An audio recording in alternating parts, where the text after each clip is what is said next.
Hi, it's Dr. Noel Williams, Oklahoma City, Oklahoma, October 5th, 2020, COVID update.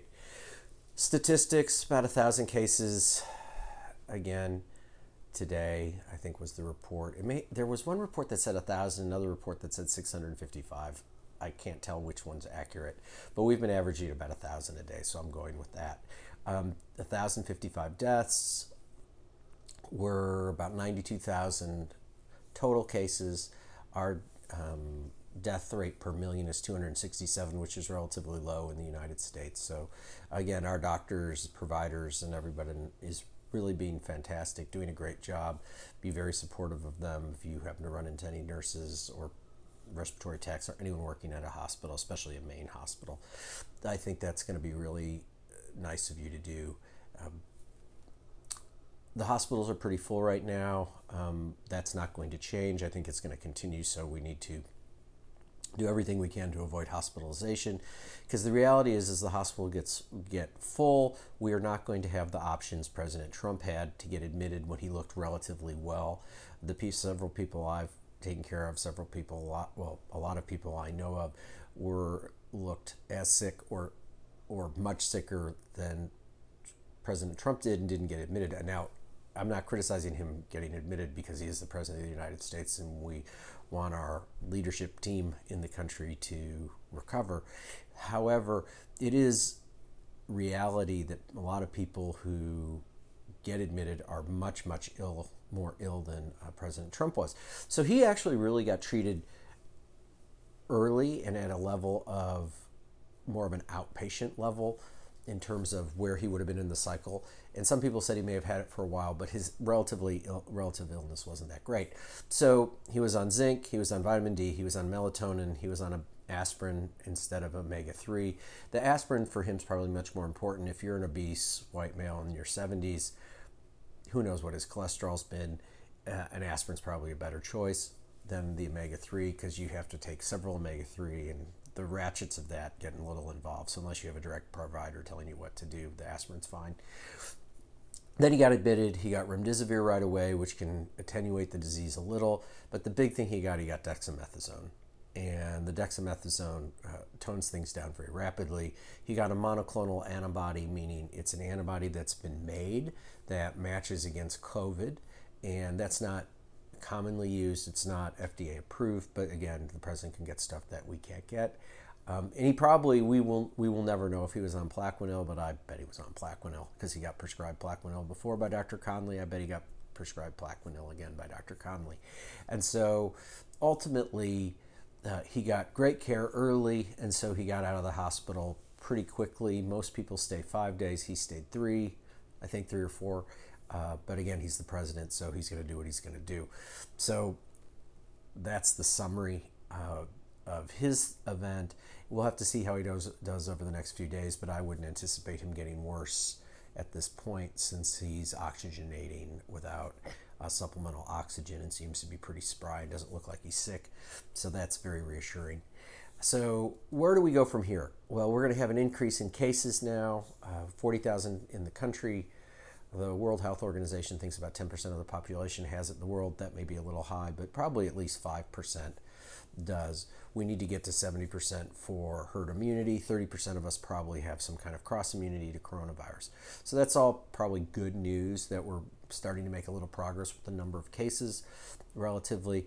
Again, the overall death rate for COVID is less than 1% if you're essentially under 65 to 70 and healthy. If you have complex medical issues, it's a different kettle of fish, or if you're older, it can be a different kettle of fish, and it can go up several percent more. Then let's talk about New York and the schools. The New York, I think it was Queens and the Bronx, were closing the schools, not because they wanted to, but Del Basio, and then Como said to. Makes no sense at all. Idiotic, more harmful than beneficial. The kids need to be in school. The kids absolutely need to be in school. There's more and more accumulating data everywhere that kids are not getting ill. They're not getting hospitalized. Their teachers aren't getting ill or getting hospitalized in any significant number at all.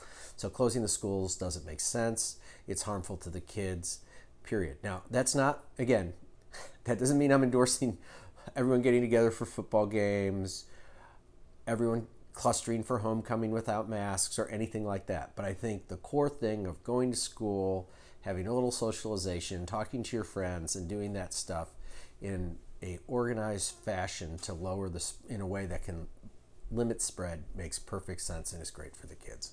Period. End of story. The businesses, again, that they're closing in New York, it's devastating to them. I think it's tragic.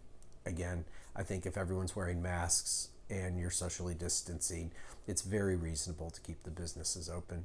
And I'm not a radical for saying that or an arch conservative. It's just the economies need to stay open at this point. We know the data. We know that the death rate for people under 65 is very, very teeny tiny if they're healthy. So let's do focused measures and encourage people who are at higher risk to stay home and the people at low risk to wear masks and socially distance and wash their hands. That's what we have to do. So that's what I'm encouraging everyone to do. In our practice, I think people can see their grandchildren as long as they're healthy and everyone's healthy and taking their vitamins. That's always my thing. So that's the summary tonight. I think we got to get through this phase. We'll see what happens over the next month or two. If the cases really ratchet up like we're expecting, then we're going to probably have to cut back a little. But remember, one of the things about the cases going up, some of that just is environment. It's not as much the interactions in the end as the virus prospers in colder weather. And as the flu season starts now, COVID is essentially a flu-like virus. It's not influenza, it's a coronavirus, but ultimately it prospers in the late fall and early winter. That's when it came on in China. We caught it later. It's now gonna come in probably for us. So vitamins, vitamins, vitamins. Is there anything else I need to mention, Kim?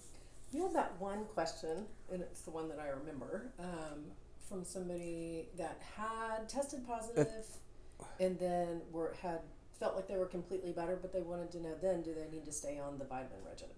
Well, I would probably stay on the vitamin regimen just because of the flu at this point.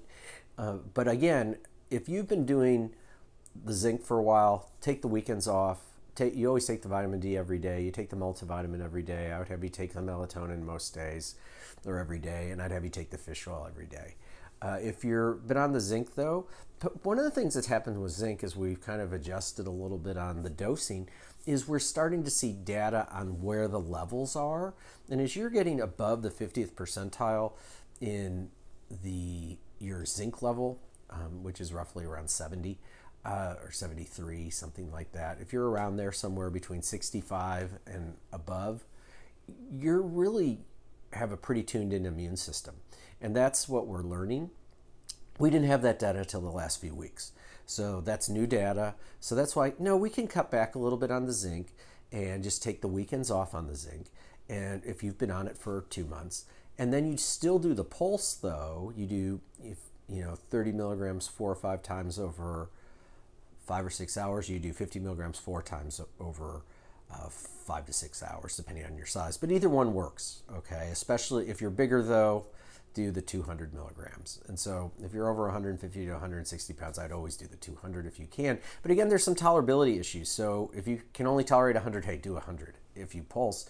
And we have people who pulse twice a week as just how they do it. Speaking of that, our study's actually opening up. We're going to be looking for healthcare providers, especially healthcare providers who are around COVID patients. So I will put the details out tomorrow on that, the phone number to call, and we're going to get rolling on the study. Everything with studies takes a while, but the focus is on healthcare providers only because it's a healthcare provider enrollment study. So if you're a healthcare provider and you're at a tertiary care medical center where COVID patients come in, we would love for you to enroll in the study. And I will have the phone number and information tomorrow, and I'll also post it.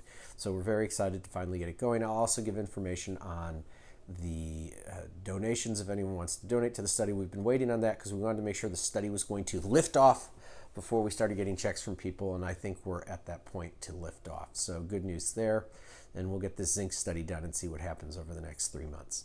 So everyone have a nice evening. Anything else, Kim? Nope. Good night.